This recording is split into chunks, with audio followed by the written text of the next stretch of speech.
नैन छुरी से कटारी हो गई, नैन छुरी से कटारी हो गई, रूप के दुनिया पुजारी हो गई। केहू जब आके नजरिया में बस जाई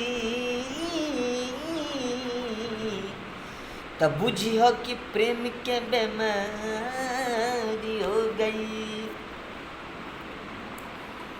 कि गोरिया चांद के जोरिया नियन गोर बारू हो, गोरिया चांद के जोरिया नियन गोर बारू हो।